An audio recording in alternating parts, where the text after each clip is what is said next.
Est-ce que Rob Desblocs est un livreur Deliveroo? Peut-être. Euh... Je passe mes journées sur le sofa. Le but m'attend sur le sofa. On est posé en dev dans le sofa. Bonjour à toutes, bonjour à tous et bienvenue dans ce 19e épisode du Sofa. Après un mois de pause pour soucis techniques on va dire. Nous revoilà, je suis avec Amélie, on est que deux aujourd'hui. Hein. Bonjour Amélie. Ouais. Bonjour, 4 mois de vacances comatique. Ça commence. Je veux Sébastien, 4 mois de vacances. Pardon. Attic est dans le... On n'est pas vraiment deux, il y a Attic qui est assis à côté de moi, mais bref. On l'a entendu freestyler. Ouais, carrément. Bref, je vais pas te demander comment tu vas, puisqu'on le sait déjà, on va donc directement commencer en fait. 19e épisode, on va donc parler aujourd'hui, donc vous l'avez vu, de SwiftGad et Altarba, ensuite on parlera de Nahir, et puis on finira par Salif, qu'on avait déjà annoncé donc il y a un mois, avant d'arriver aux traditionnelles recommandations. Et pour commencer, Amélien, je te laisse commencer avec SwiftGad et Altarba qui ont sorti Partition oubliée il y a quelques semaines. Merci, je suis en train de chercher le nom de l'album exact. Je suis là pour être toi. sûr, donc on a un incroyable binôme, voilà. Et oui, et oui. Donc en fait c'est marrant parce que j'ai commencé à choisir le projet avant même de l'avoir lancé. Parce que moi ça fait longtemps que du coup pendant longtemps j'ai suivi à peu près tout ce que faisait SwiftGad. Et donc j'étais content parce qu'il continuait de sortir des projets. Et là, on doit être pas loin des 20 albums en vrai, je pense, à peu près. Je crois qu'il a fait un post Instagram. Okay. Et je crois que c'est un truc comme ça, ouais. Ouais, c'est un truc comme ça. Bah, on doit pas être loin parce que logiquement, il fait quasi 1 ou 2 albums par an à chaque fois. Moi, j'ai qu'à un moment, je vais pas trop détailler, mais en gros, j'étais un peu moins fan de sa ligne édito, enfin de ce qu'il faisait. Et du coup, j'ai un peu arrêté de le lancer. C'est sur quoi que t'étais moins fan, du coup, à peu près? Après Vice Vertu 3, je pense. Vice Vertu 3 compris ou Vice Vertu 3 t'as apprécié? J'avoue que je me souviens même plus de Vice Vertu 3, donc vraiment je pense que j'ai dû m'arrêter. C'est là où j'ai dû m'arrêter un peu d'arrêter de suivre. Et là, en fait, je voyais qu'il continue de faire un peu des... Parce que de ce que j'ai compris, là, il revenait un peu vers ses classiques. Précision, j'en compte 19 sur Genius, dont plus 2, donc Guernica et Hécatombe 3.0, qui n'ont pas de cover. Enfin, on peut les compter aussi, mais voilà, il y a du coup et sachant 21, dont des best-of. Il me semble que cette année, il va ressortir encore des projets, donc... Certainement, on est qu'au début. Hein. Oui, c'est ça. Donc ouais, moi c'était Vertu 3, je crois, où je m'étais vraiment arrêté et je m'étais dit, bon, c'est un peu moins pour moi, entre guillemets, tu vois. Et parce que là, en gros, SwiftGad, c'est encore un rappeur de Montreuil, et j'avoue, ça m'a un peu rendu, pas émotif non plus, mais tu sais que moi je prenais grave toute cette vibe là, un peu de rap indépendant, underground, c'est tous les Scylla, Furax, SwiftGad, plein de mecs du gouffre et tout. Et j'avoue, en relançant l'écoute, ça m'a un peu replongé dans cette période, mais après, je sais pas ce que toi t'en as pensé du coup. Moi, personnellement, SwiftGad, un peu comme toi, moi j'ai beaucoup aimé. Par contre, moi j'ai beaucoup aimé Vice Vertu Volume 3. Okay. J'ai trouvé que c'était une belle évolution pour SwiftGad qui parvenait à évoluer et à transitionner de façon plutôt cohérente.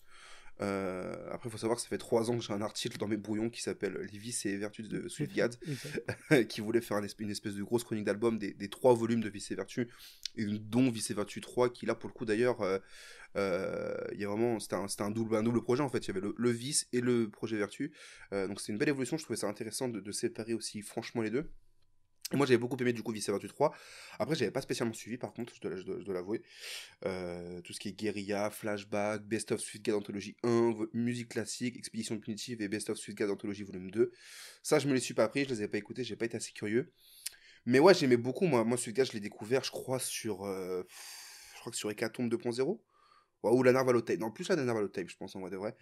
Et je me suis vraiment beaucoup pris pour le coup La Chute des Corps et Vice Vertu volume 1 qui est une pochette que j'adore et un projet que j'ai énormément écouté, que j'ai beaucoup aimé, qui contient beaucoup de morceaux que le Gâchette 2013 avec Titan et Wira par exemple, Musique du Hooligan que j'ai énormément aimé, et Expédition Punitive évidemment. Ah oui, évidemment. Qui a énormément tourné je pense. Je sais qu'il y a vraiment un côté où je voyais beaucoup de monde qui écoutait pas trop SwiftGad, mais qui connaissait ce morceau en vrai. Ouais, Expédition Punitive, ça tournait pas mal en vrai de vrai. Hein. Même, il y avait Aaron Tazieff, Elvis, il y avait beaucoup de morceaux. Enfin, je crois que je connais Vice et Vertu volume 1, donc presque par cœur. C'est un projet que j'ai énormément écouté, donc il date de 2013. Et donc moi, là, de réécouter SwiftGad sur Partition oubliée, donc ça faisait 2 ans à peu près que je l'avais pas écouté, donc depuis Vice et Vertu volume 3 en mars 2018, donc ça fait 3 ans quoi du coup. Ouais. Petite parenthèse, Dernière Lettre était un morceau incroyable à l'époque. J'ai pas réécouté depuis, mais je me souviens qu'à l'époque c'était incroyable. Dernière Lettre sur quel projet du coup? Ça devait être Hécatombe 2.0. Education 2.0. Ok, j'ai peut-être un peu moins de souvenirs en fait. Moi, c'est vraiment la chute des corps aussi que j'ai vraiment aimé. La chute des corps, même la cover et tout. J'adorais ce projet. La chute des corps, c'était un projet que j'ai vraiment aimé. Le feat avec A2H particulièrement. Euh, Mais vas-y, et, je t'ai coupé. Non, pas de souci, pas de souci. Et du coup, réécouter du coup Swiftgad sur Partition oubliée avec Altarba là. Parce que on va beaucoup centrer, je pense, sur Swiftgad parce que c'est lui qui est au micro, mais on va aussi parler un peu de la partition, du coup, littéralement d'Altarba. Mais pour parler de Swiftgad plus particulièrement, ça m'a fait du bien de le réécouter. Ça m'a fait plaisir, même si ça m'a dérouté, en fait, pour être honnête. Parce que justement, j'ai beaucoup aimé le virage sur Vice et Vertu Volume 3. Je trouvais que c'était vraiment un truc trop bien de ok, Swiftgad est capable de s'ouvrir et pas de rester dans ces trucs un peu plus boom bap, un peu plus rappeur underground, un peu classique de l'époque, quoi. Il était capable de s'ouvrir, et notamment sur le feat avec Nusky, par exemple, ou le feat avec Laylo. Moi, je crois que Fratello, donc de Swiftgad et Laylo. Ah oui, c'est vrai qu'il y avait ça. Ouais, moi, tu vois, je crois que ça doit être l'un de mes morceaux favoris sur lesquels Laylo est en feat, en fait, tu vois. Je me prends même d'ailleurs beaucoup plus ce morceau-là que toutes les apparitions récentes, je crois, de Laylo invité par d'autres artistes, quoi. J'adore ce titre, avec des phases que je retiens pas mal. Bref, donc voilà, dérouté sur Partition oubliée, mais en même temps, quand même assez content de retrouver un Swiftgad que j'avais aimé plus jeune, quoi. Mais pourquoi dérouté, du coup? Bah dérouté parce que, bah mec, j'aimais trop ce que t'as fait en 2018, pourquoi tu reviens à un truc comme tu faisais en 2012, en fait, quoi. Plus ça, en fait, genre. J'ai pas compris la logique, sachant qu'encore une fois, il y a eu 2 ans pendant lesquels j'ai pas écouté ce qu'il a fait, et ça se trouve, en fait, ça fait déjà 2 ans qu'il est reparti sur ses vieux démons, on va dire, quoi, tu vois. Alors que moi, justement, sur ces vieux démons, c'est là où je le trouve intéressant, même si je trouve qu'il y a un peu un côté encore un peu rigide sur les flows, où en vrai, il a souvent le même flow. Mais en même temps, c'est Swiftgad, et tu sais, il y a un côté où on pourrait lui reprocher ça, mais en fait, moi, ça fait tellement longtemps que je l'ai pas réentendu, qu'au final, bah, ça me va, parce que je me dis, bah, de toute façon, c'est ça, Swiftgad, du coup. Bah, c'est vrai que c'est un truc qu'on peut lui reprocher, pour le coup, faut être honnête, hein, c'est vrai que c'est quand même vachement similaire d'un titre à l'autre, ses placements, on peut facilement les deviner, et en vérité, je te rejoins, je crois que c'est pas un souci pour moi sur Swiftgad, parce que je l'attends pas sur de l'innovation. Alors je me contredis un peu avec ce que je viens de dire avant, mais entendre Swiftgad rapper, en fait, c'est un plaisir, parce que je trouve que c'est un mec qui connaissait le son, tu vois. Ah bah oui, il a commencé, je crois, à la fin des années 90, donc depuis... Ouais. Et bah, comme on l'a dit, en fait, on sait qu'il rappe bien, en fait. Ouais, tu vois, c'est ça, quoi. On sait que c'est là le rappeur pertinent qui sait comment placer ses mots. Et justement, ça peut lui faire défaut parce qu'en fait, il connaît une vraie façon de placer ses flows, enfin, une grosse façon, on va dire, une façon qui lui est assez propre et qu'il en abuse peut-être un petit peu. Mais en même temps, je trouve que ça coule tout seul avec Swiftgad et moi, justement, ça me dérange pas pour cette raison-là, tu vois. Ouais, puis en plus, ça ressemble à pas non plus grand monde. En fait, genre, il fait du Swiftgad, en fait. Ouais. Et après, moi, j'avoue, sur les prods, je trouve que justement, en fait, ça arrive à amener ce côté un petit peu varié. Et justement, je trouve qu'il s'adapte trop bien aux différents types de prod.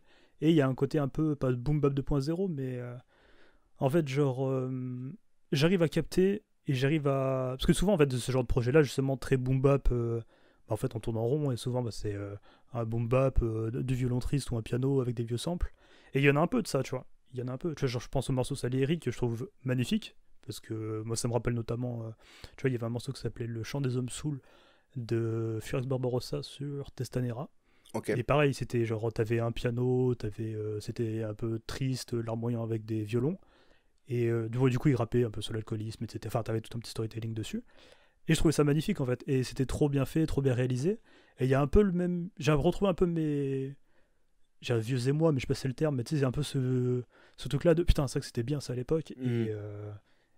Et voilà, je suis peut-être devenu un vieux puriste, ça y est. Ça y est, hein, tu commences à te faire vieux. Non, mais en vrai, moi je suis d'accord avec toi parce qu'il y a plein de placements et de flows, de façons de poser, même en fait dans les choix d'instru où en fait ça rappelle justement une époque où en fait ce rap-là était un rap que j'écoutais beaucoup, tu vois. Donc, alors j'ai pas de point de référence comme toi pour le coup avec ce titre de Furax Barbarossa. D'ailleurs, tu m'en as beaucoup parlé de ce projet de Furax. C'est celui-là sur lequel tu avais fait un article, ouais. Ah ouais. Exact. Donc moi j'ai pas de point de repère ou de point d'ancrage avec un autre artiste qui me sert de référence à ce niveau-là, mais globalement voilà c'est quelque chose qui me rappelle aussi une certaine époque où bah en fait je me revois 8 ans plus tôt en fait à écouter Swiftgad en fait sur du coup La Chute des Corps ou Vice Vertu Volume 1, tu vois. Donc oui, non, je vois ce que tu veux dire et surtout en fait Sur tout ce qui est placement et choix de prod, en vérité, on va faire un petit comparatif vite fait. C'est qu'en fait, typiquement, il y a 2 semaines, on aurait dû sortir un épisode du podcast dans lequel on parlait du dernier album d'Hugo TSR. Alors là, on va pas parler de cet album, mais en fait, il y a quand même un truc où c'est quand même un peu similaire. Ça peut être relié un peu, ça peut être voilà, relié, tu vois. vite fait. Dans il les avait fait un influences. feat avec Davodka, Ouais. dans Soufgad. Ouais, tout à fait. Sur, je sais plus quel projet, mais Je sais effectivement. plus, mais c'était avec Many Days, c'est tout ce que je me souviens. Le projet, Ça s'appelait c'est Ma Gueule. Masterpiece, le projet. Peut-être qu'ils ont fait plusieurs feats, mais sur Masterpiece, il y avait du coup un feat avec Moi, je me Davodka. souviens de Ma Gueule avec un clip qui était joli d'ailleurs. Ouais, je suis dessus, c'est là-dessus, tu vois. Et en même temps, tu vois, il y avait Many Days sur Cauchemar et Rêve avec Sentinelle, du coup, sur un autre titre du projet.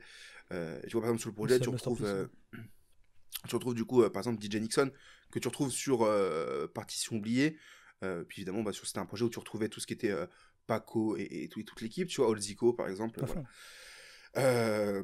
Et en fait, du coup, par rapport à Hugo TSR, moi, Hugo TSR, ça m'a ennuyé quand on devait en parler il y a 2 semaines et que du coup, j'avais écouté le projet. Ça m'avait ennuyé parce que pour le coup, je trouvais que, non, quoi, tu peux pas proposer ce genre de projet. Swiftgad fait à peu près la même chose. Moi, je dis, on est d'accord, mais peut-être développe un peu ton avis. Non, mais c'est que. Après, on va avoir des fans d'Hugo TSR qui vont dire, alors comme ça, vous insultez Hugo TSR. Non, mais tu vois, par exemple, par rapport à Hugo TSR, il y avait tout un truc où en fait je trouvais que j'avais noté, par exemple, dès l'introduction, je crois, il disait je suis pas underground c'est déjà trop mainstream, ou c'était mieux avant, je peux le dire, j'ai connu le monde avant Google. Il y avait tout un truc en fait. Des rappeurs ce côté. Ouais, tu vois, il surjouait ce truc de côté, de côté, sous-côté, nanan, et il s'enfonçait vraiment dans ce truc-là, et je trouvais que Hugo TSR rappe bien, c'est un truc qu'on ne peut pas lui retirer, sauf qu'en fait, il arrive en 2021 avec un projet qui n'a rien de moderne, et que finalement, même si c'est logique avec lui, et que c'est un parti pris, tu vois, je trouvais qu'il n'y avait pas d'effort en termes de musicalité, et que du coup, sans que ce soit étonnant, moi ça m'ennuyait en fait et je me faisais chier à écouter cet album d'Hugo TSR mais sans vouloir me mettre à dos tous les fans d'Hugo TSR, mais tu les détestes de toute façon. Oui, peut-être, enfin toi c'est toi qui le dis, mais revenons sur Swiftgad. Mais du coup tu vois, sur Swiftgad, tout ce truc là en fait c'est pas un truc qui met en avant, et c'est pas l'underground pour l'underground, c'est juste en fait une façon de rapper, un amour qui est là pour le rap dans cette forme là entre guillemets, et je trouve ça bien fait, moi personnellement, tu vois, je trouve ça assez logique et cohérent avec la personne et le rappeur qu'est Swiftgad. Donc moi ça me dérange pas que surtout sur le coup sur Swiftgad, peut-être quand même un petit peu long le projet. Ouais, non, bon, après il fait 12 titres. Hein. Ouais, voilà. Enfin, je dis 12 parce qu'après c'est des punchlines qu'il a rajouté, mais ouais, effectivement. Sachant qu'en plus, il y a un remix, parce que du coup Black Mirror c'était un titre qui était sur le projet d'avant, et du coup là c'est un remix avec d'autres gens, avec Napalm, Pure Masta, Aguirre et Oslo, pour les respecter un petit peu plutôt que les appeler d'autres gens. Mais par contre, ce truc, c'est intéressant ce que tu dis du côté underground pour l'underground, c'est qu'en fait avec Swiftgad tu sens que ça fait partie de lui, et que après même quand il va ramener des mecs comme Senza, donc Montreuil à fond, enfin il avait sorti du coup tout droit sorti de Montreuil, donc c'est un gros nom de Montreuil, ou Deddy avec son, je crois que, moi je sais que je l'avais connu sur son freestyle fils de pute là, FDP, et il était aussi je crois sur un boulangerie française, ou un projet de Widim, le dernier qui est sorti, ouais. C'est ça. Et du coup en fait même dans les feats c'est très cohérent au final. C'est cohérent de fou. Et on sent il est dans sa sphère à lui, et il est dans son élément, et je pense que la plupart des gens qui vont le voir en concert et qui le suivent, ils veulent de ça, et au final je trouve qu'il arrive à... Enfin souvent il dit qu'il veut plus, etc. Et je pense que c'est normal, comme tout le monde, tu vois. Mais il y a un côté où en fait il a sa fanbase, et c'est du solide, et tu sais que quand il y va, et puis en plus il rappe bien, c'est ça qui est terrible, c'est que même si c'est comme on disait tout à l'heure un peu rigide et tout, il a 20 ans d'expérience, et enfin je sais pas s'il a exactement 20 ans, mais il a des années d'expérience. En tout cas il a 20 projets d'expérience, d'albums. Ouais. Oui, voilà. Et ça s'entend en fait, que même quand il rappe un peu de manière enfin t'as toujours des punchs qui te font faire ah putain c'est vrai qu'il est fort. Ouais. Oui, mais sur ça, je suis d'accord avec toi, et le côté cohérent, c'est un truc que je ne lui retire pas du tout, tu vois. Oui, et encore une fois, tu parles de ce que c'est fan, et en fait, c'est peut-être pour ça que moi, je m'y perds un petit peu, en tout cas, je suis un peu dérouté sur ce projet-là, c'est qu'en fait, je le répète, mais j'avais aimé Vice Versa Volume 3. Et en fait, je comprends pourquoi il revient à ça, parce qu'en fait, c'est sur ça qu'il a attendu, c'est pour ça qu'il est aimé, tu vois. Je pense que ce qu'il a fait sur Vice Versa Volume 3, ça l'a fait énormément kiffer, tu vois. Moi, je pense qu'au titre, par exemple...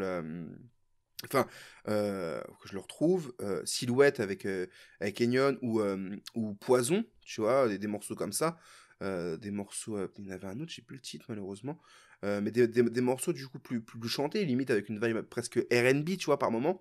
Bah, en vérité, il s'est fait un peu détruire, je crois, sur ça, tu vois. Je crois qu'il disait que justement sur Poison, je crois que c'est Poison, il s'était fait détruire sur Poison, parce que, ou Je tourne en rond, par exemple.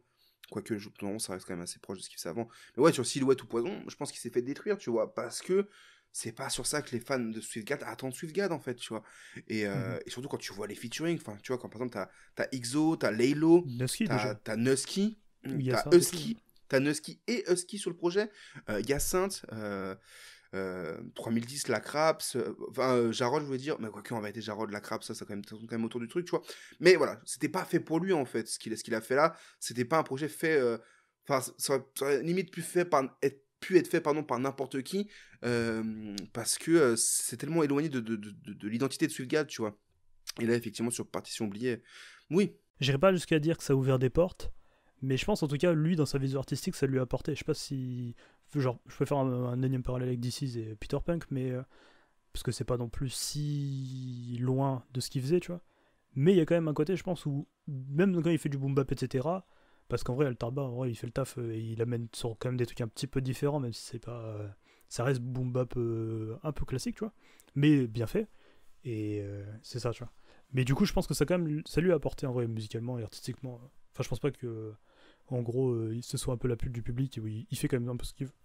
Moi, je pense qu'en fait, ça lui a servi dans la mesure où il s'est dit, ok, je suis capable de faire autre chose. Donc, il a été faire autre chose, il s'est amusé sur autre chose. Moi, je trouve qu'il l'a bien fait. Beaucoup, son public de souvenirs, je crois qu'il n'a pas trop aimé, donc. Mais il l'a fait, il s'est amusé dessus. Ok, maintenant, il revient à ce qu'il sait faire de mieux, on va dire. Et voilà, quoi. À fond, à fond. Et je pense que ça lui a servi, même en termes de créativité, ça lui permet d'innover pour revenir à ce qu'il faisait de mieux avant, quoi. Même s'il continue de faire des références au Joker. Après, j'avoue, il le faisait avant le film Joker, en vrai. Mais ça fait longtemps qu'il est fan de cette esthétique-là. Et pour la première fois, j'ai entendu le terme Jokerito, pour dire des petits Jokers. Et je trouve ça marrant. J'aime bien, ça me fait penser au mini... j'allais dire au mini Gotenks fantomatique, mais oui, c'est pareil, ouais, c'est le même délire, ouais. Si vous êtes chaud, je ferai plein de Jokerito avec ma super nouvelle Go, ouais. mais voilà, moi du coup on a parlé un peu d'Altarba, mais c'est vrai, tout ce que j'ai dit un peu sur le côté je l'ai pas vraiment dit, mais en fait, comment dire, moi je trouve que je comprends mieux maintenant, mais j'ai eu quand même un petit questionnement de pourquoi sortir ce projet en 2021 sur quelque chose d'aussi peu moderne, en fait, tu vois. Après, c'est une question de positionnement, de personnes à qui il parle. On en a parlé un peu, mais son public est très engagé, donc en vérité son public va forcément être séduit par la proposition. J'ai vu 2-3 commentaires sur YouTube parce qu'il a mis la vidéo. Enfin, on voit aussi le fonctionnement de Swiftgad, en fait. Le projet, il est en entier sur YouTube, par exemple. C'est con, mais c'est un détail qui rappelle qui est Swiftgad, en fait, tu vois.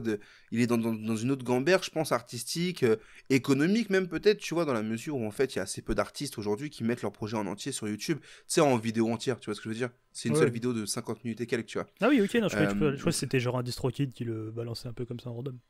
Ah oui, il y a vraiment le lien avec l'album. Ah oui, en effet.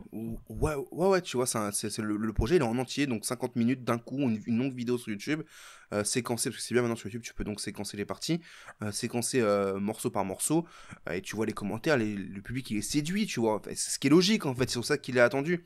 Mais voilà, moi j'ai eu ce questionnement sur pourquoi faire ça en 2021, enfin, il est où l'intérêt, en fait, tu vois ce que je veux dire. Enfin, c'est quoi la démarche derrière. Et en fait, je pense que voilà, le positionnement, il est clair et limpide, c'est que Swiftgad fait ce qu'il sait faire.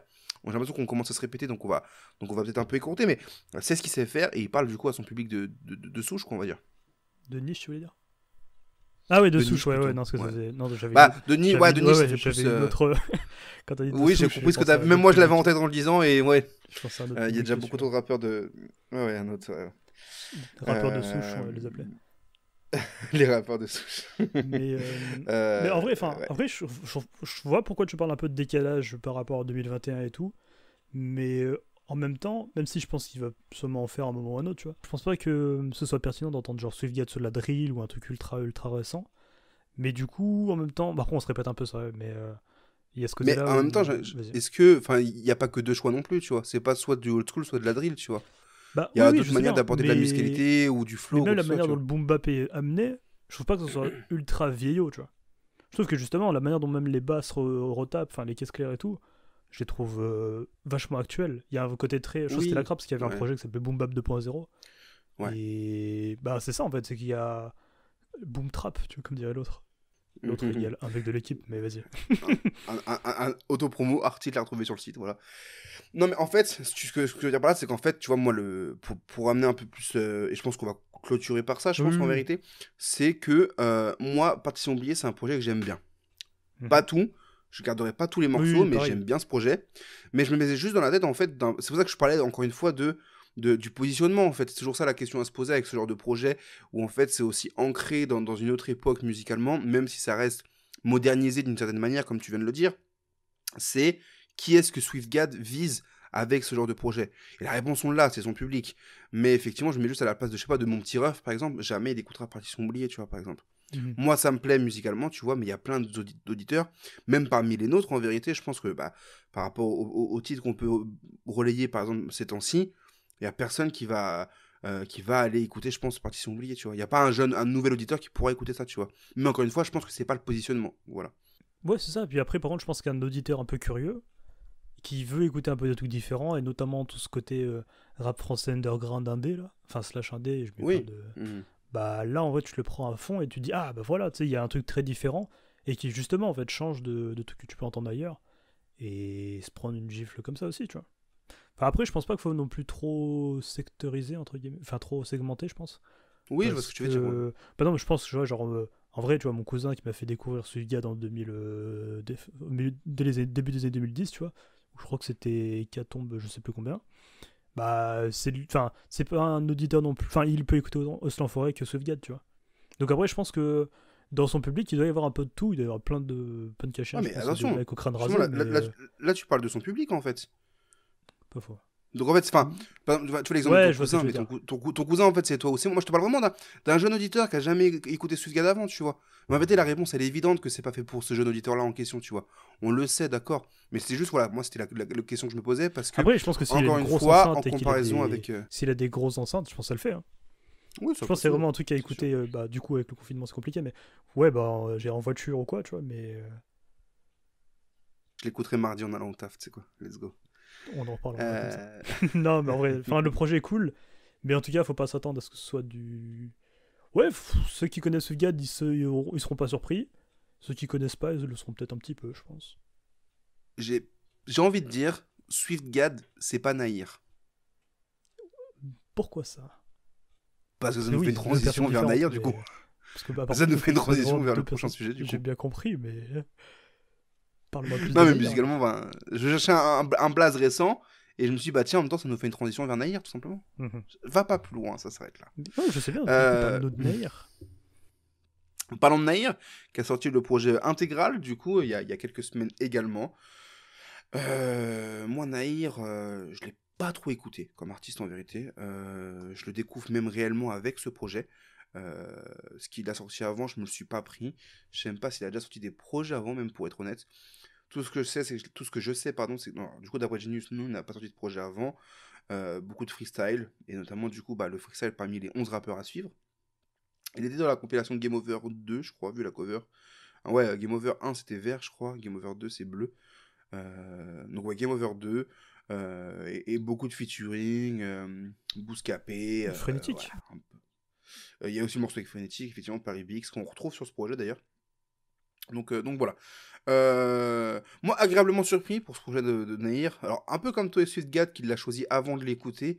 Moi, je l'avais mis dans une espèce de présélection, Nahir, parce qu'en vérité, alors Swiftgad et Altarba, ne négligeons pas Altarba encore une fois. Bref, Nahir, je l'avais mis dans une petite présélection. J'hésitais avec Jalito, qui a sorti un projet. Alors, à l'heure où on enregistre, il y a 2 jours. À l'heure où vous écoutez, il y a 5 jours. Pénard est confiant. Et du coup, j'ai fini par écrire un... De quoi ? Pénard est confiant. Pénard est confiant, effectivement. Que je vous recommanderai en fin d'épisode, mais il y a aussi un article sur le site sorti à l'occasion de ce projet. De ce disque. De ce disque. De ce disque, effectivement, comme dit Monsieur Dacrose. Donc voilà. Intégral, du coup, c'est donc... Alors, le problème, tout de suite, on va commencer par ça. Hein, c'est un 18 titres. Donc, d'avance, moi, je savais en le lançant que ça allait pas me plaire, 18 titres. Et effectivement, même si j'ai aimé pas mal de morceaux et d'autres beaucoup moins, en vérité, je sens les 18 titres et je peux me faire ma petite sélection de 12 titres maximum, tu vois. On va en parler. Toi, qu'est-ce que tu en as pensé déjà, premièrement? Bah, exactement la même chose. C'est-à-dire que c'est un album que je trouve très cool et qu'il y a beaucoup de sons qui tabassent vraiment fort, mais il souffre un peu du format 18 titres. Et c'est marrant parce que toi, souvent, tu dis genre l'album parfait fait 15 titres si t'as des featuring. Là, il y en a 18 avec pas mal de featuring. Bah, je trouve que même si. En fait, à des moments, t'as des petits rebonds où tu te dis, ah bah, ça revient un peu. Enfin, j'ai l'impression qu'il y a un peu la formulatique où genre. À des moments, t'as un peu de tout, et ça peut plaire un peu à tout le monde. T'as autant je sais pas, un son avec RK, un son avec Hornet, un son du coup avec merde. Ah putain, j'ai plus la tracklist sous les yeux. Alors, ouais, Il donc y a t'as donc des Freeze sons. Corleone, Ornette La Frappe, RK, COR, Ninimes, Rasmo, Jiménez, ou Jiménez, je me rappelle plus comment on Jiménez, prononce, Jiménez. Jiménez, Gradure et Frénétique, voilà. C'est ça. Et ouais, et du coup, t'as autant des. En fait, t'as vraiment plusieurs teintes. Et au final, tu peux te retrouver. Tu vois, genre, tu vois, Monogram, il avait un petit peu tourné avant. Bah, en vrai, tu peux te retrouver là-dedans. Ou si tu préfères Gradure qui chantonne, tu l'as aussi. Enfin, tu vois, t'as quand même pas mal d'ambiances assez différentes. Mais malgré tout, enfin, en 2021. Parce qu'en plus, je crois qu'il est signé chez Awa. Donc, il y a vraiment un moment où il réfléchissait à la musique. En fait, je comprends pas. Tu vois, ce que tu comprenais pas trop pour Suviad en 2021. Moi, je l'ai eu pour Naïr, en mode tu peux faire un excellent 12-13 titres, mais après tu rajoutes les feats que Ouais, tu veux, mais tu vois. je crois Mais que en 2021, tout ce qui est AWA, même Rex 118, si on prend voilà, deux grosses écuries, ils en ont rien à foutre de ces problématiques de... Je pense qu'il y a d'autres raisons plus économiques, dans le sens où en fait plus de titres, ça fait plus de morceaux à streamer, plus de ouais, playlistage c'est possible et tout ce qui va avec. la On avait eu cette même mentalatique. remarque sur... Ouais, on en avait eu cette même remarque sur Dayuzi il y a presque un an, ou en tout cas il y a plusieurs mois avec l'architecte, et qui du coup, pareil, je crois qu'on avait dit pareil, je crois 18 titres, et qui donc lui est chez Rex 118. Ils ont pas ces grands berges là, du coup, tu vois, je pense qu'il y a un autre truc où en fait ils mettent le plus possible. Et franchement, moi, j'ai trouvé ça lourd, et en fait, bah, t'as commencé avec les featuring, donc je pense qu'on va commencer par ça. C'est qu'en Mhm. vérité, bah, moi, ça me dérange en fait. Moi, ce qui me dérange dans les featuring, c'est qu'en fait, Nahir ne respecte pas son univers. Moi, je me rappelle que Précise, t'as j'avais pensé, écouté ouais. un podcast sur Marvel qui disait que les réals, les scénaristes et tout ce que tu veux des films Thor ne respectaient pas leur personnage, et surtout en l'occurrence c'était un dieu nordique, et du coup qu'ils ne le respectaient pas et qu'en fait il en faisait n'importe quoi. Et là en fait, ce que je reproche à Nahir, c'est qu'en fait il ne respecte pas son univers. C'est-à-dire que tu peux pas, enfin si tu peux, tu fais ce que tu veux en soi, mais tu peux pas arriver avec un Harai ou même éventuellement un Ça va bien se passer, un feat avec Frisk Leon et Million, et après me faire le petit truc avec Ornette La Frappe. Même Ornette La Frappe, je l'ai connu entre guillemets plus fort que ça, tu vois. En vérité, surtout quand c'est suivi par Le Bus, qui je trouve extrêmement touchant, extrêmement réussi.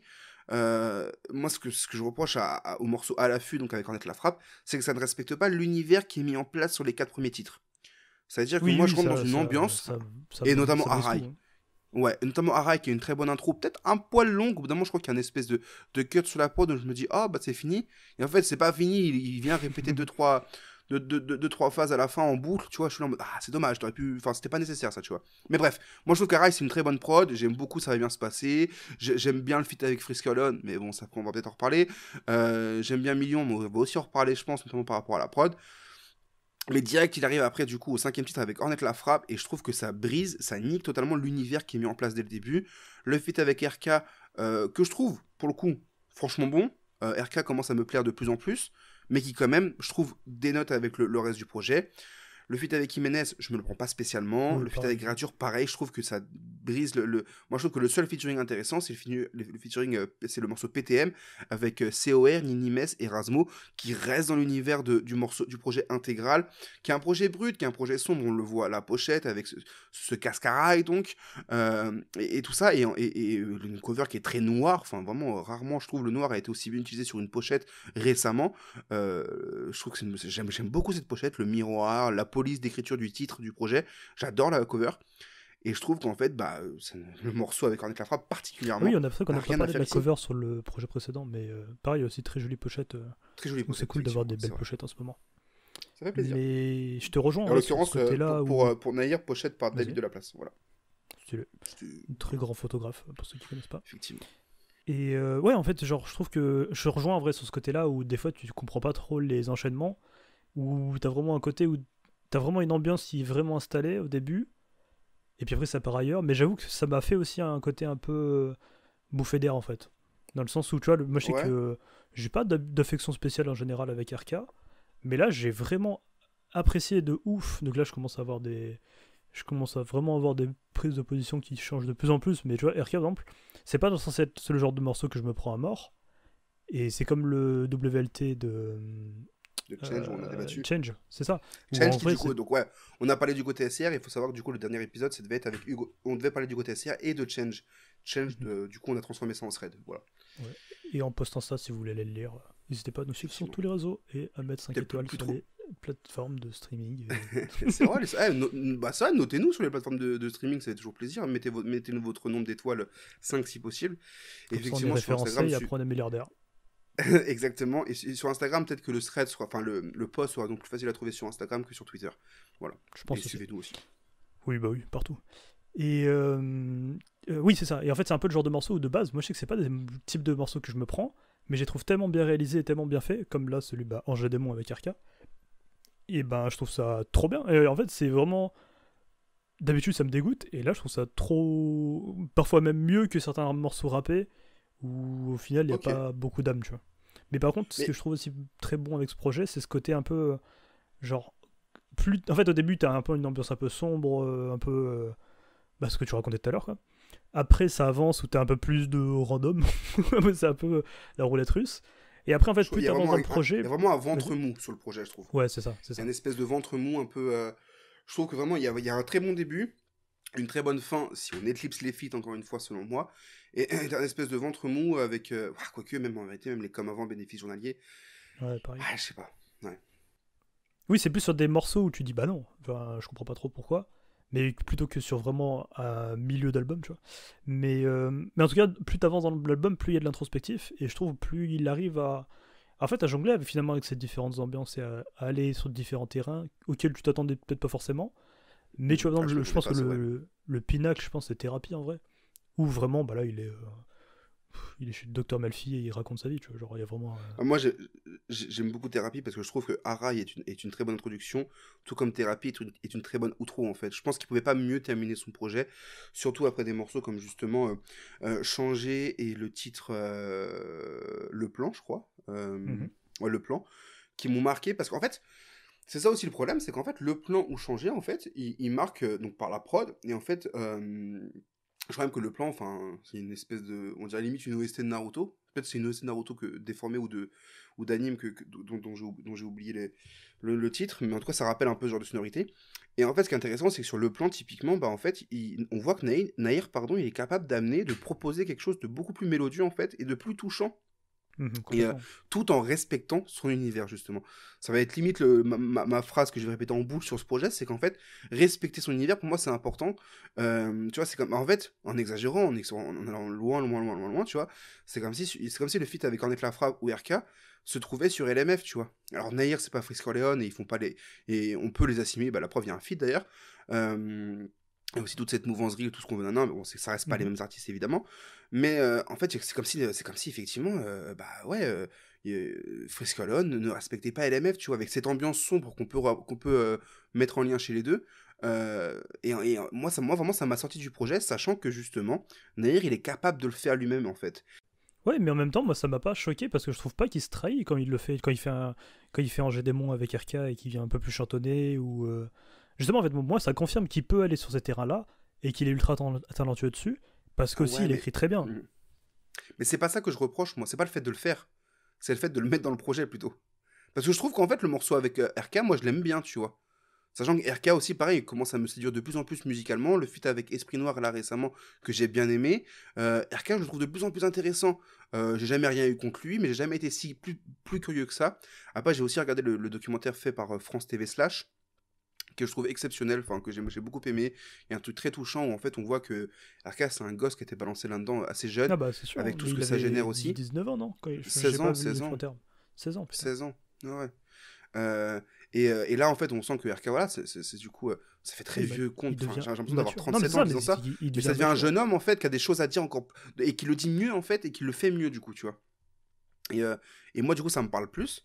Et en fait, moi, ça me dérange pas qu'il fasse ce genre de morceau. Moi, je trouve ça même intéressant qu'il s'essaye à ce genre de sonorité, à ce genre de style, en fait, avec RK. Même Ornette la frappe, pour le coup, je pense pas être la cible du morceau avec Ornette la frappe. Pour autant, je trouve que le morceau reste objectivement bien fait. Moi, ce qui me dérange plus, c'est quand je parle de respecter son univers, je dis pas qu'il doit rester toute sa vie, toute sa carrière, un mec énervé sur les prods. Monochromatique. Ouais, non, tu vois. Moi, je suis pour que les artistes évoluent, qu'ils tentent d'autres choses. J'en ai parlé du coup avant avec SwiftGad et Vice Vertu Volume 3. Juste, moi, ça m'a sorti du projet et de l'univers du projet. C'est pas l'univers de Nahir, hein, c'est l'univers du projet. C'est plus ça que je reproche un peu, parce que justement, il est capable d'amener des touches plus mélodieuses, tout seul en respectant l'univers du projet, comme justement sur le plan. Et en fait, pour moi, ça prouve juste qu'en fait, il avait pas besoin des feats avec Gradure, Ornette la frappe ou Jiménez, tu vois. Ça, on est d'accord. Il était capable de faire ça tout seul, en fait, je pense. Bon, mais de toute façon, sur ça, je te rejoins totalement. Donc, je dis rien parce que je suis d'accord, mais je te rejoins. Je comprends mieux pourquoi tu dis ça, parce que pour moi, je me disais vraiment, bah, tu sais, vu que les sons sont bons. Après, justement, c'est ce que je parlais de la mentalatique, il y a vraiment un côté, bah, je sais pas si. Parce qu'au final, Nahir, j'ai un peu du mal à le cerner, même si en soi on n'a pas besoin de le cerner, mais il y a un côté où en fait, pour moi, il est ultra polyvalent et en tant que jeune artiste, il a à faire plein de trucs et à chaque fois, c'est des belles surprises. Mais que du coup, c'est vrai qu'il y a un côté très roulette russe des fois sur le projet où tu dis est-ce que ça va être comme avant? Ok, ça l'est, et puis après, ça l'est plus du tout. Et il n'y a pas vraiment cette. Enfin, pas non plus fil rouge ou. Enfin, après, c'est un peu le. C'est pas non plus un album concept ou quoi, tu vois. Non, bien sûr. Mais c'est vrai que des fois, il y a un côté où tu perds pied et tu dis, oula, qu'est-ce que. Enfin, je te rejoins. Notamment, enfin, les menaces et tout. Et je dis, bon, pourquoi pas. Ouais, c'est. Bon. Enfin. En fait, c'est ça, en fait, c'est un 18 titres. Et moi, personnellement, enfin, si du coup, je dois parler, comme tu dis, du coup, t'es pas la cible. Et moi non plus, si on doit parler en tant que cible. Pour citer Ellie, il faut du cardio. Faut du cardio. Non, mais ça, faut du cardio sur un 18 titres où en fait. Malheureusement, moi, tu sais, je suis assez d'accord avec toi quand tu dis toujours que pour toi, le format idéal, c'est 12-13 titres. Moi, j'élargis à 15 s'il y a des featuring, tu vois, s'il y a beaucoup de featuring. Là, malheureusement, il y a quand même pas mal de featuring, effectivement, comme on l'a dit. Et pour moi, en fait, c'est des featuring, en vérité, je trouve qu'ils n'apportent rien au projet. Et comme je l'ai dit, ça dénature plus l'univers que ça y apporte quelque chose. Mais ça peut apporter une lumière potentiellement aussi. Ouais, aussi, hein. Mais tu vois, par exemple, moi, le feat, du coup, le morceau PTM avec COR, Ninimes et Erasmo, ils rentrent dans le délire, tu vois.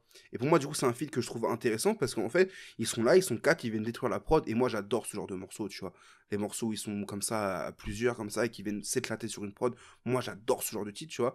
Et je trouve que ça a plus sa place que du coup, bah, on va croire que je tape sur Ornette la frappe, alors que j'ai rien contre lui et que j'ai bien aimé certaines même le premier album qu'il a fait, je crois, je l'ai saigné ce projet, tu vois. Mais je trouve que là, en fait, c'est limite presque même un reproche que j'ai envers Ornette la frappe, où je trouve que récemment, Ornette la frappe, moi, me parle moins.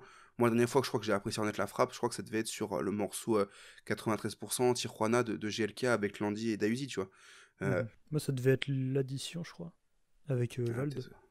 Encore plus ancien, je crois, du coup, même. Il y a moyen, ouais. 2019, je crois, Tijuana, il date de début 2020, donc ouais. Mais voilà, quoi, donc du coup, effectivement, c'est. Non, attends, je dis de la merde. Attends. Non, l'addition, c'était pas que l'enfoiré. Non, je dis grave de la merde. Ouais, mais à cette époque-là, il y avait aussi un feat avec Val qui avait tourné, du coup.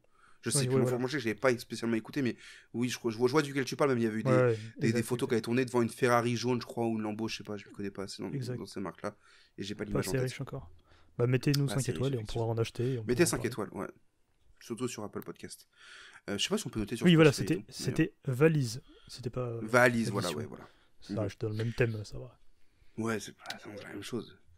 Mais voilà, et moi surtout ce que je reproche du coup au morceau avec Ornette la frappe, c'est du coup son positionnement, surtout en vérité, je crois, hein, c'est ça que je reproche le plus, parce que il arrive en 5ème position et il me sort direct du projet, pas vraiment, parce que j'y rentre juste après avec le morceau Le Bus, que moi je trouve extrêmement intéressant dans ce qu'il traite.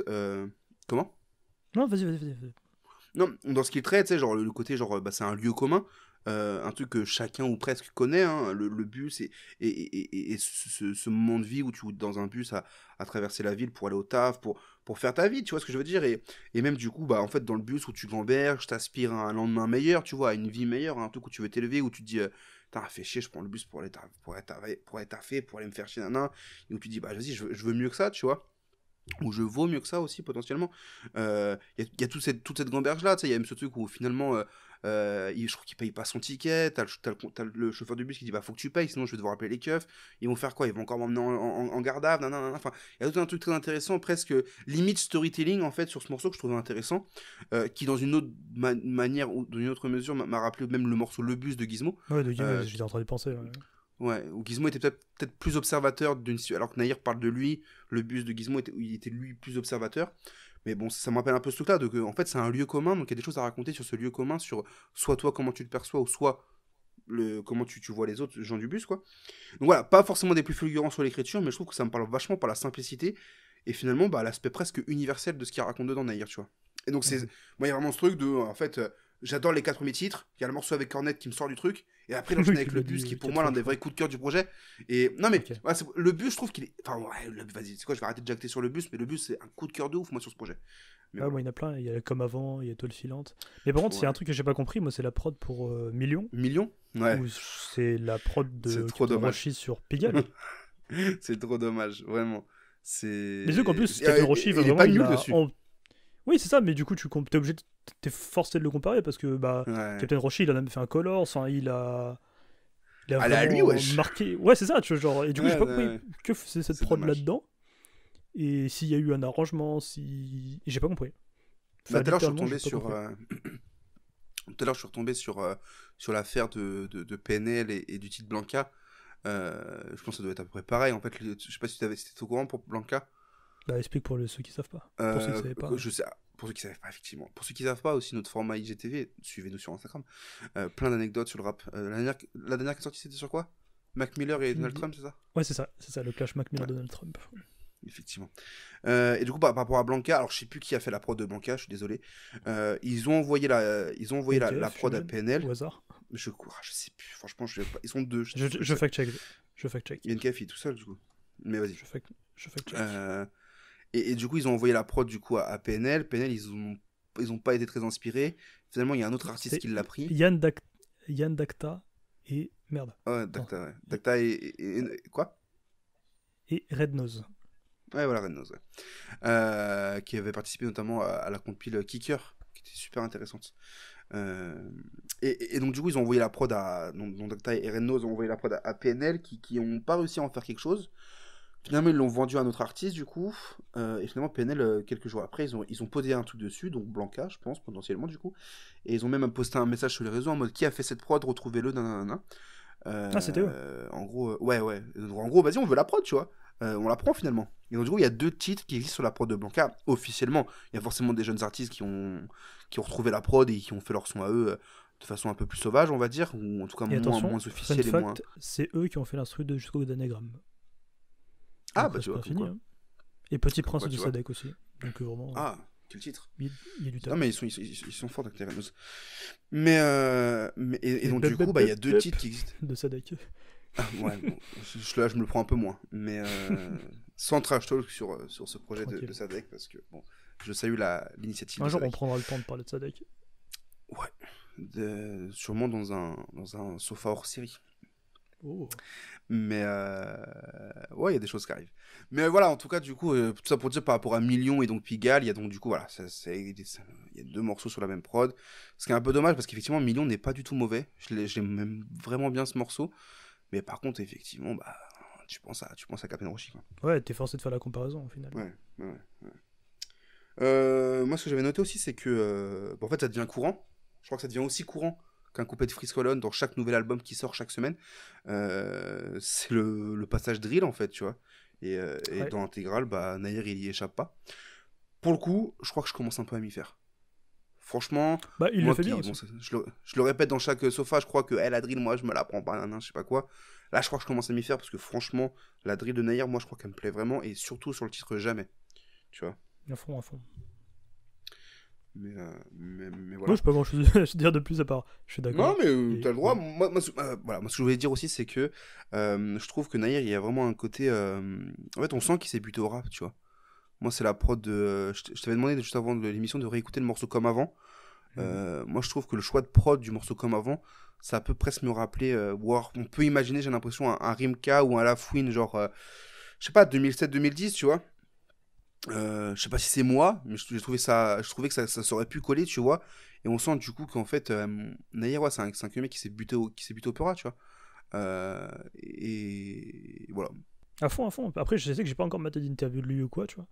Mais je sais pourquoi tu le dis ça. Et il y a aussi le fait qu'en plus, il y a un côté un peu, pas mélancolique non plus, parce que. Un petit peu. Ah, Il ouais, y a un côté un peu. ouais, si, je vois ce que tu veux dire, ouais. Et du coup, ouais, ça leur aide complètement, tu vois. Mhm. Bah, en plus, je réécoutais il y a pas longtemps le morceau Portrait Dreamka. Ou pareil, en fait, genre, c'est vraiment ça, quoi. C'est l'époque un peu même l'enfant du pays et tout, il aurait pu rapper dessus quoi.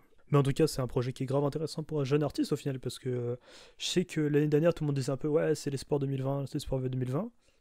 Bah, je suis content de voir qu'en 2021 ça se confirme et qui là tu vois en plus le fait qu'il ait fait des feats avec des gros noms, ça va faire en sorte que son nom monte encore un peu plus et au final ça va logiquement il va monter d'un step en fait. Et du coup, c'est grave encourageant pour la suite parce qu'il est trop fort. Ouais, et puis surtout, moi, il y a plein de projets dont on parle dans le sofa. En général, quand on les choisit, par exemple, Swiftgad, Damien l'a choisi parce qu'il a bien aimé. Moi, j'ai choisi Nahir parce que j'ai bien aimé. Mais malgré ça, par exemple, la dernière fois, j'avais choisi Hamza, que j'avais donc bien aimé, mais je réécoute pas Hamza. Je réécoute pas le projet d'Hamza.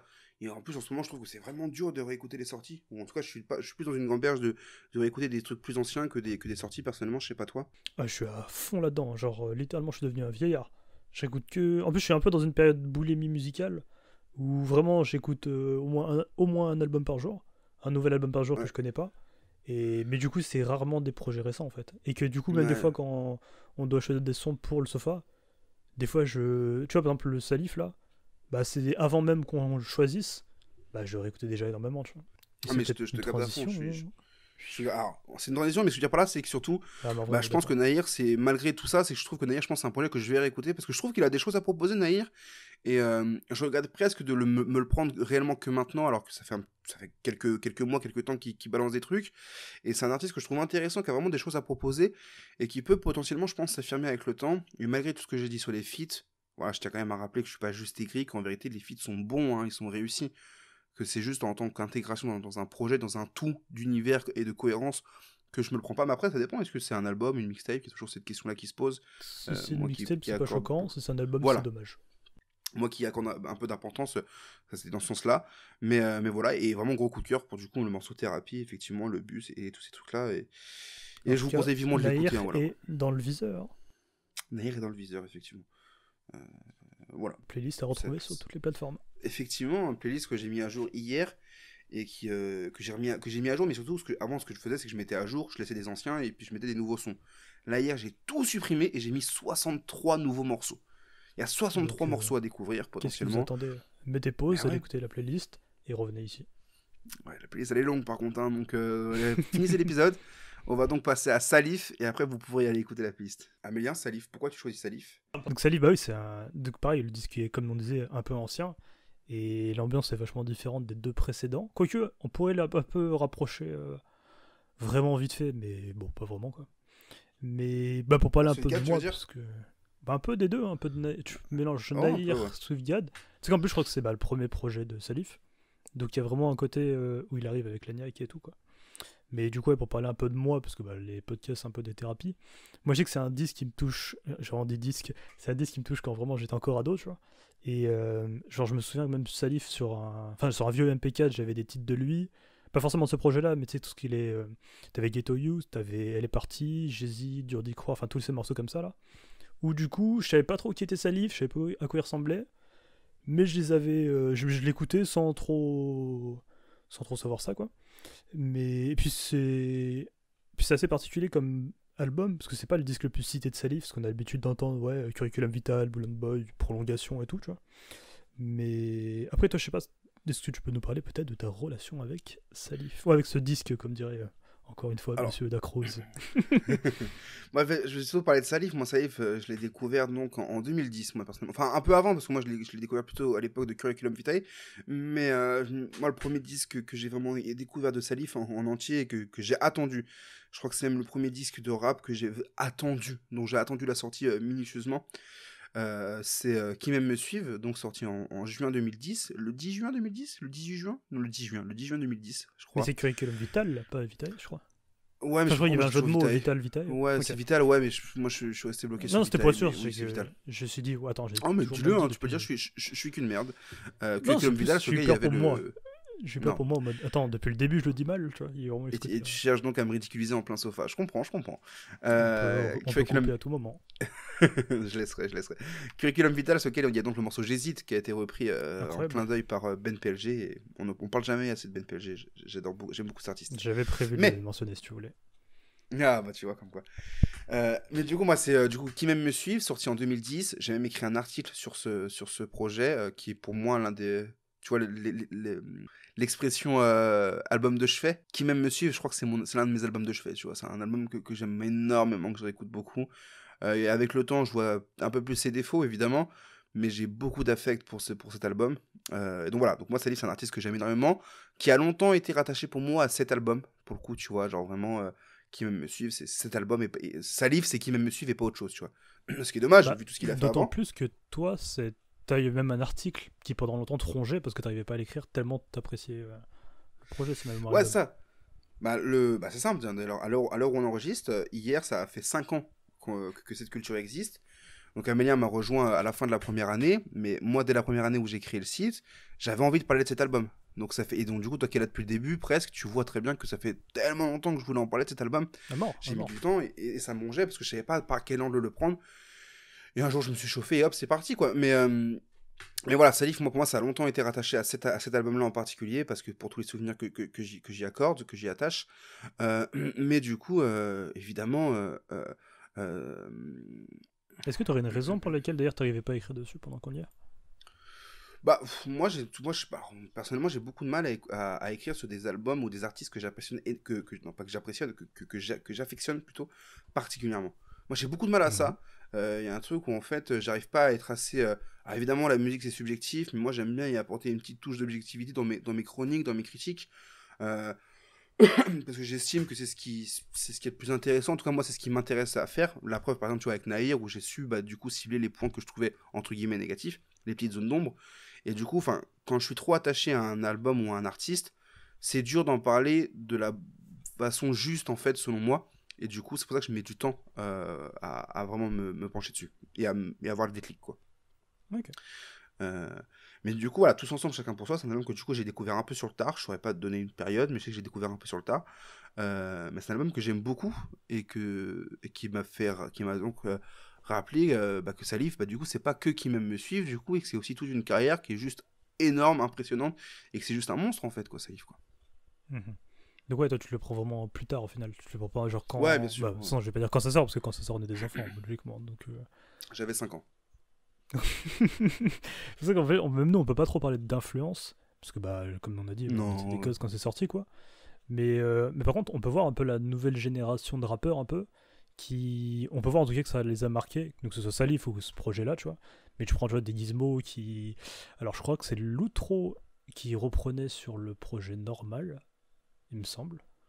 T'as Ben PLG qui reprend J'hésite, et tu dois avoir d'autres bah, la Craps qui nous en parlait en interview aussi, Ouais. où lui disait Salif c'est mon daron quoi.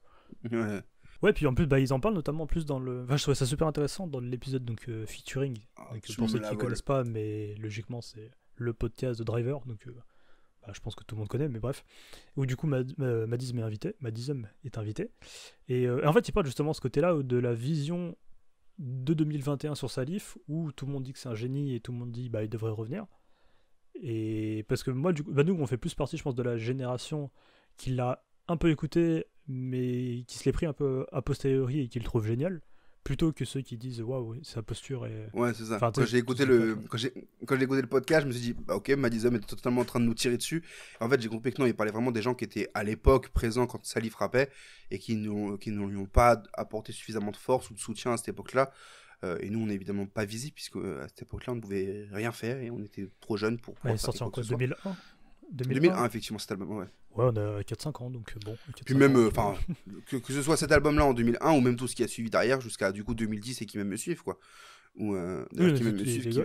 des gosses en fait. Ouais, ça, tu vois. 2010, Qui m'aime me suivre.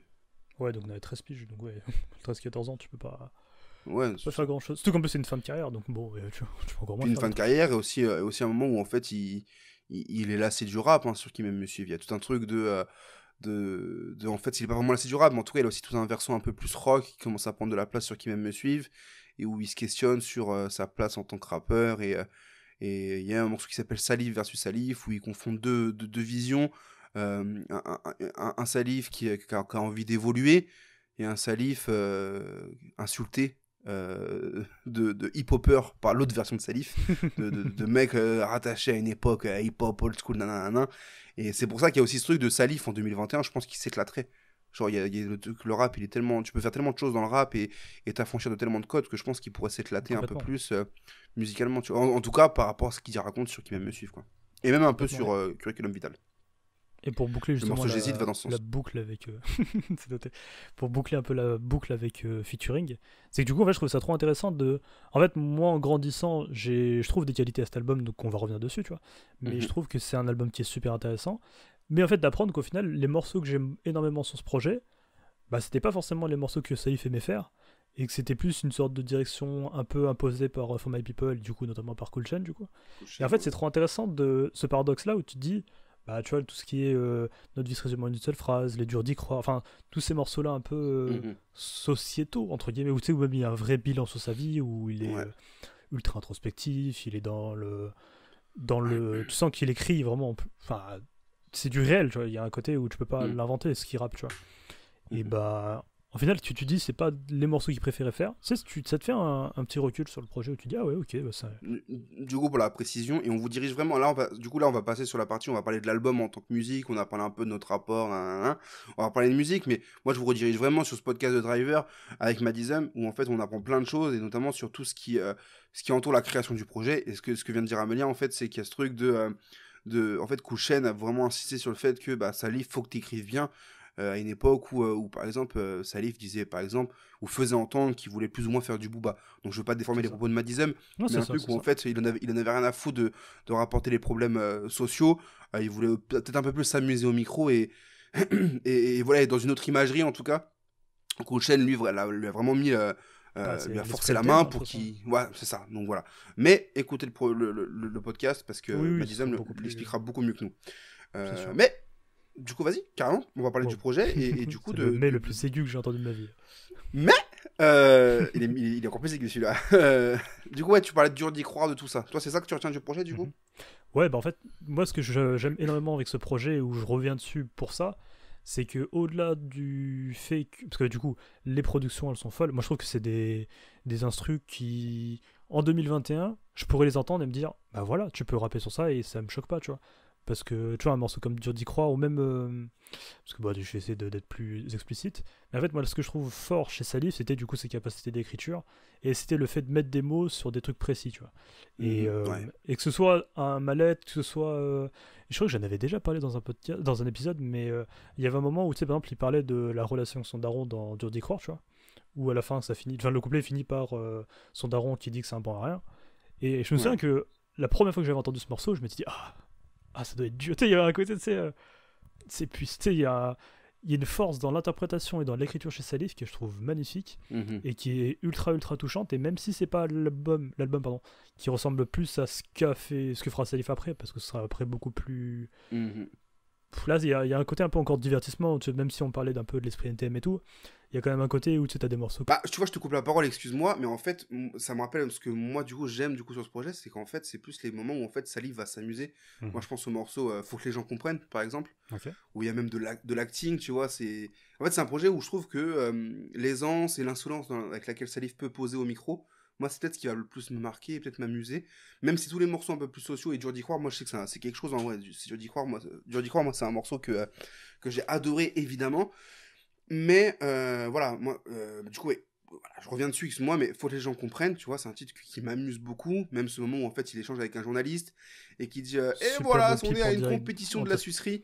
Super le clip en direct même du stade de la sucerie. Mais vu que la semaine prochaine tu en suceras un autre, je pense que nous n'allons pas tenir compte de ces propos.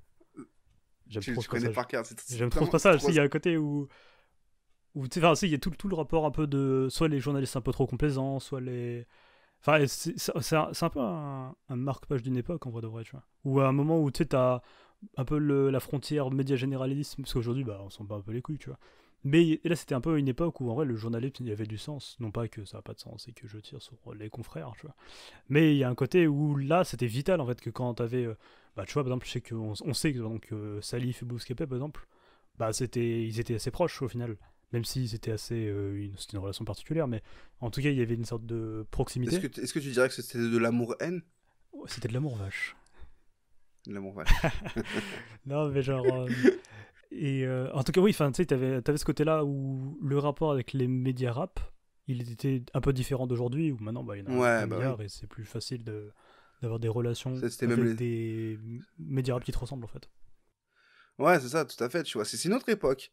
Et, et moi-même, par rapport à tout ce rapport, peut-être un peu plus décalé, ou en tout cas quand Salif s'amuse, tu vois, moi, ça me rappelle... alors, c'est un peu différent, mais moi, je me rappelle qu'à la première écoute, j'avais beaucoup aimé l'enchaînement Elle est partie et Bois de l'eau. Tu vois, ce côté homme amoureux qui vient de perdre la femme qu'il aime, tu vois, et qui finit juste bah, au fond du trou, avant que, justement, ce morceau qui suit, on lui conseille de boire de l'eau plutôt que de se noyer dans l'alcool, tu vois. Et sachant que chez Salif, il y a un rapport à l'alcoolisme Ah bah, qui est assez intéressant et qui est d'ailleurs rarement exploité dans le rap, tu vois, ou ne serait-ce qu'abordé, tu vois. Salif, il était dedans, il avait même ce double presque maléfique, j'ai envie de dire, en la personne de fond.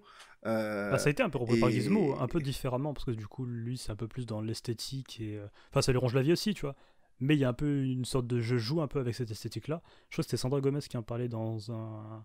Je crois où elle parlait justement de la cover de GPG, je sais plus combien, où il s'affiche justement avec une canette sur la pochette. Je crois que c'est le premier, je crois. Le 1, je crois, ouais, il est avec un flingue dans la main, une canette dans l'autre. C'est ça. Et où Non, là, il y a un flingue à vraiment... la ceinture et ouais. C'est ça. Mais là, il y a vraiment un moment où il s'expose en tant qu'alcoolique, où tu dis, bah, un peu bizarre, frérot. Mais, mais en Puis tout même cas... dès le début, hein. Enfin, 5 tailles de Valentine, normal, tu sais, enfin, il y a tout le truc où il jouait sur ça, ouais, tu mais vois. là, c'était encore un peu de la... Enfin, c'était un plus de l'autocélébration que du misérabilisme, un peu, tu vois. Ah, putain, très belle phrase. Merci. Je l'avais pas Je préparé me en suis plus. travaillé. Non, c'est vrai, non, bravo, non, c'est vrai, c'est ça, non, mais c'est totalement ça. Il y Mais avait un ouais, truc alors même que très Salif, tu vois, amusant, tu vois. tu vois, Salif, quand il commence bah, dans Bois de l'eau, je crois, c'est le deuxième couplet, où il dit, ouais, j'écris défoncé dans mon appart, tu crois quoi, j'écris à la lueur de la lune. Tu sais, t'as un côté où tu sais, ça te remet les pieds sur terre, tu dis, ouais, c'est vrai que. Tu sais, t'es un peu le. Tu sais, où il met des gifles un peu tu sais, aux artistes avec un A majuscule. Où lui, en fait, tu te dis, bah, même si du coup, on sait un peu que ça le saoulait un peu de faire ça, apparemment, mais en tout cas, qu'il rappe ce qu'il vit et Littéralement. que, bah.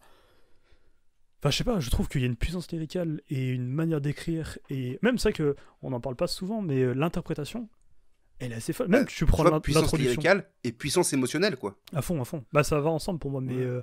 tu vois, l'introduction, Ah, d'accord, ok. ou même tous ensemble, enfin, tu sais, il y a plein de morceaux où t'es obligé de te les prendre. Tu peux pas passer à côté de faire, ouais, bon. Genre, Ouais. il y a une sincérité, une transparence chez lui que je trouve sublime, et après, je sais pas si ça aurait changé quelque chose si je l'avais découvert à l'époque. Mais je suis content de le découvrir avec mes oreilles d'adulte, tu vois. Même si je l'avais entendu un peu Bah, c'est avant. ça, Mais, tu vois. Moi c'est un truc que j'ai souvent dit, c'est qu'en fait, je suis pas forcément. J'ai eu une époque où j'étais du coup extrêmement boulimique de musique et tout ce qu'on veut, et je le suis encore, mais j'avais une époque où j'ai pu être un peu. Ok, vas-y, je découvre le rap vers 2008, vraiment 2009, et 2010, je commence vraiment à attendre des projets, dont du coup qui me suivent, comme je viens de le dire. Et j'ai eu un moment où pas de. Comment dire, c'est quoi le mot merde. Oui, il y avait un truc où peut-être un peu genre un truc d'imposture, tu vois, de, de, de, de pas connaître mes classiques, tu vois. Et en vérité, c'est un truc à genre, côté duquel je suis culpabiliser. passé assez rapide. Ouais, culpabilisé, tu vois, mais plus ce truc de, bah, genre, je peux pas écouter du rap si je connais pas les classiques du genre, tu Ok. vois. En mode, faut faire tes classes, quoi. Et je peux. Ouais, T'as ça, pas tu vois, révisé. genre, je peux à la fois pas en écouter, voilà, ça, je peux à la fois pas en écouter en n'ayant pas fait mes classes et en ne connaissant pas les classiques du genre, et en même temps, bah, même quand j'ai du coup créé tout ça et on s'est mis à faire tout ça plus activement, je peux pas en parler si je connais pas mes classiques, tu vois. Et en vérité, bon, c'est un truc où en fait, j'ai eu un peu par moment, même on en a déjà parlé toi et moi, mais un truc de syndrome de l'imposteur, tu vois.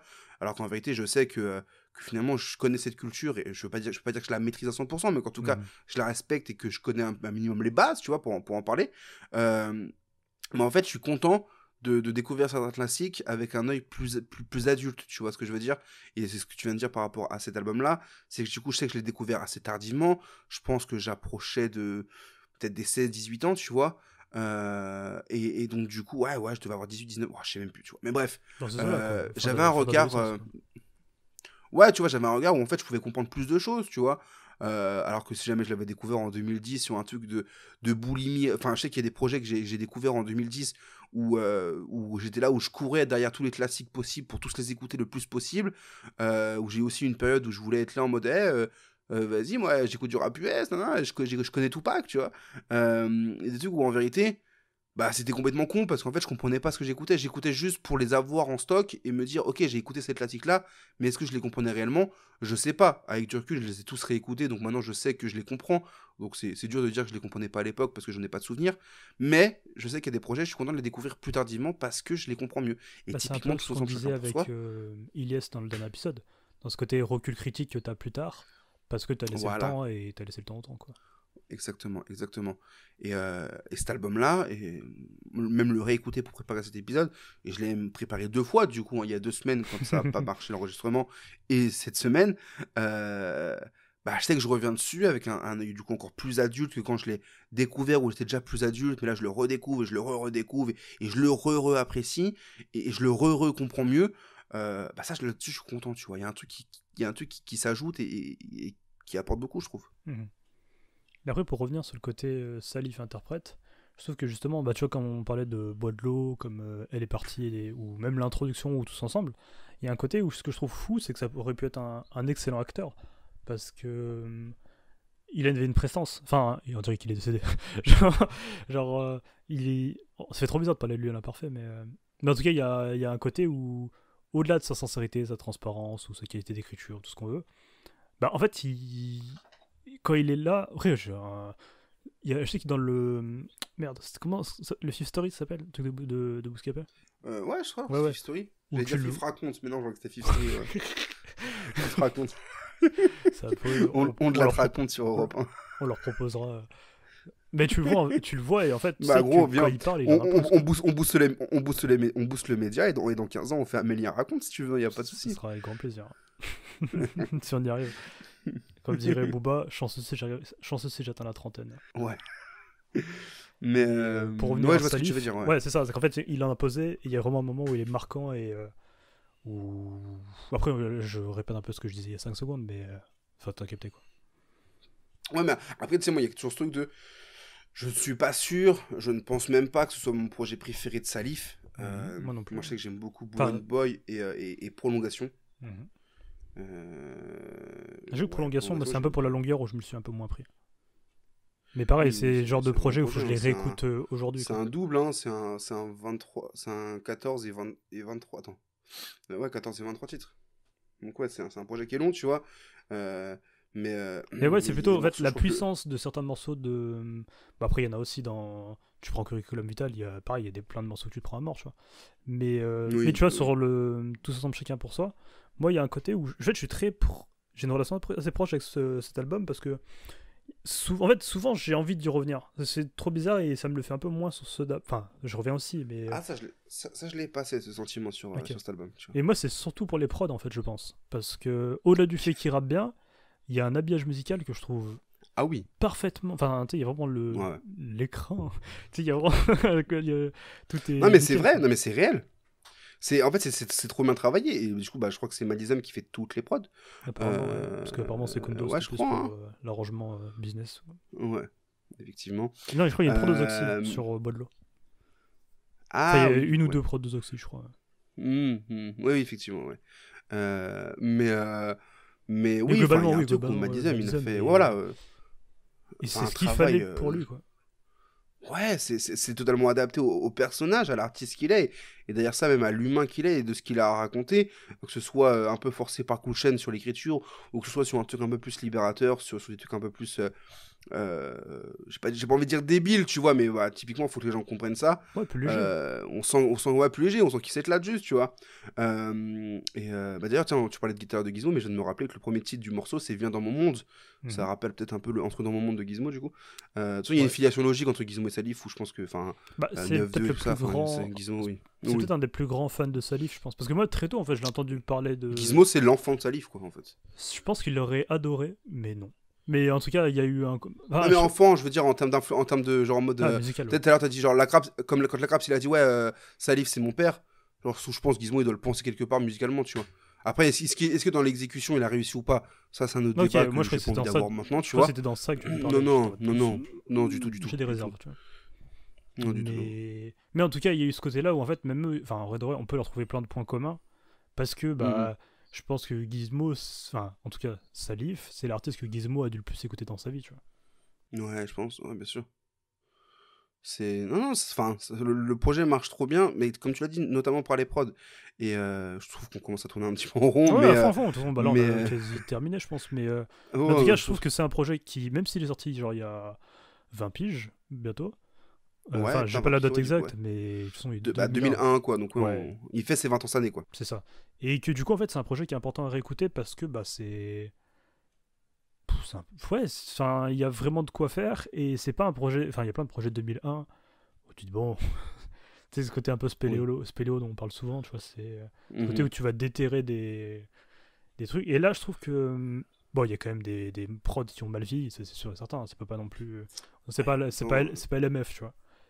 Mais c'est cool de voir aussi des gens, tu vois, qui étaient là du coup en 2001, donc là pour parler de Madizem, qui sont toujours là en 2021 et qui continuent de faire des trucs avec des jeunes artistes. Et tu vois, là, par exemple, je crois qu'il est avec Jay Domado récemment là. Et Ouais, bah, il est un peu tu partout. me voles un coup de cœur, là, attention. Ouais, je te vole tous tes coups de cœur, c'est fou. mais en tout cas, bref, pour terminer avec cet album, allez tous l'écouter parce que c'est magnifique. Même si c'est pas le projet que tout le monde cite H24 de Salif, prenez le temps de l'écouter parce que c'est vraiment un projet marquant, quoi. Ça reste un projet très important et même du rap en vérité, hein, pour voir le global, hein, c'est un projet qui est... Je saurais pas dire si dans le rap il a été important, mais... Non, mais non, je pense pas qu'il est important, je parle pas en termes d'importance et d'influence ou quoi que ce soit, tu vois, mais j'ai l'impression que, en tout cas moi personnellement, tel que je le vois, c'est un projet sur du début des années 2000, c'est un projet que je trouve important à écouter parce qu'il est intéressant dans ce qu'il propose, tu vois, plus dans ce sens-là. Dans pas en une termes des de... meilleures pochettes du rap français. Aussi, c'est vrai, on le rappelle jamais assez. Voilà. Et si Est-ce que t'as autre chose à au coup de ajouter cœur maintenant? Vas-y, je te laisse commencer. Hein. Non, j'ai pas grand-chose de plus à rajouter. Voilà, on est bien d'accord. Bon, Vas-y, je te laisse pour les coups de cœur. En attendant d'avoir un jingle, on va le faire à la voix. C'est faux. Mes coups de cœur, cette semaine, j'en ai deux principalement. Alors, c'est les coups de cœur que j'avais la dernière fois, donc je les réutilise cette fois. Ah ouais, il y a pas Plavas qui est un... Non, vraiment, pauvres auditeurs. Non, vraiment pas. Mais tu sais qu'un mois sans enregistrer de podcast, je suis du père, moi, hein, ça y est. Hein. C'est trop, ça s'est ressenti sur cet épisode, mais moi, je suis du père, là, ça y est. Plavas, un petit groupe lyonnais. Ils ont sorti le 5 mars dernier, donc dire à quel point ça date, du coup, on est le 21 aujourd'hui. Le projet Jacobins, je saurais pas trop dire ce que c'est réellement. Le 6-9 Latrick. 6-9 Latrick, effectivement. C'est un EP 3 titres qui est franchement cool. Franchement, je l'ai beaucoup aimé. L'EP s'ouvre avec le titre Sofa Bleu. Donc ouais, petit bémol déjà, dès le départ. C'est ouais. Là, il aurait pu être vert le sofa, mais en même temps, ça pourrait être le générique de cette émission, peut-être bientôt. Un jour, on achètera les droits. On va leur demander, je pense qu'ils sont gentils. Bah oui. Donc il y a deux solos, enfin deux morceaux Plavas, et le troisième c'est un featuring avec Cassius Belli. Voilà déjà, plutôt. Et du coup voilà, donc comme j'ai dit, collectif lyonnais, Jacobins, c'est le nom d'une place à Lyon en fait. Et je trouve que c'est ce qu'on ressent sur ce projet quand on l'écoute.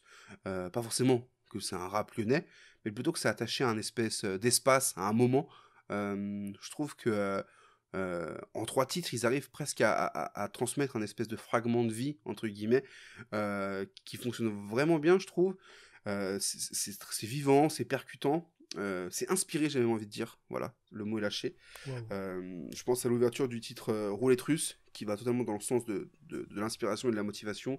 Baiser le game comme 667, réussir ou mourir, 50 cents. Donc voilà, tout est dit en quelques mots. Donc voilà, Plavas, Jacobins, Jacobins, un projet que je vous recommande vivement.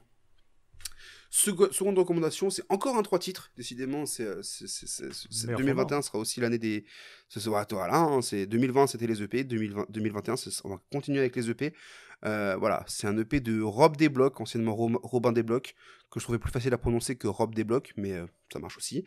Le projet Appartement 303, j'imagine. Ça s'écrit APPT3, APPT.303, donc Appartement 303, on va dire. Le AP du 113. Bah, et du coup... peut-être AP du 113 plus de 190.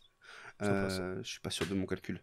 Mais du coup, ça confirme une fois de plus ce à quoi nous avait habitué Robin Desblocs. Putain, je suis attaché à Robin Desblocs, désolé. Rob Desblocs, du coup. Le projet, il commence super rapidement. Parce que c'est très simple. Première seconde du morceau, il entame direct. Il laisse même pas respirer la prod. Il vient, il rappe, il découpe, il vient livrer ce qu'il a à livrer, j'ai envie de dire. Est-ce que Rob Desblocs est un livreur des livreaux? Peut-être. Mais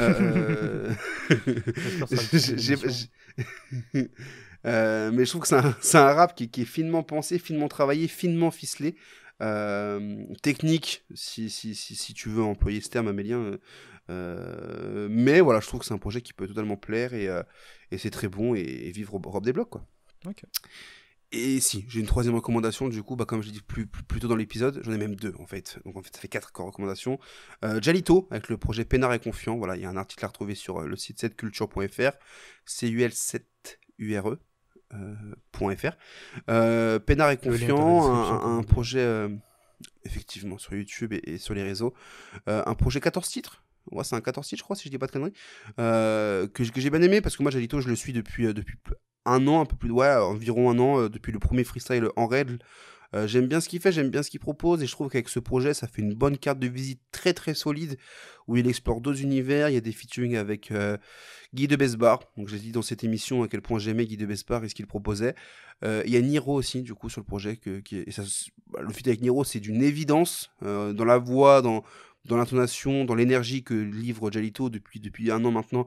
On sent que Niro est passé quelque part dans ses oreilles pendant une période donnée de sa vie.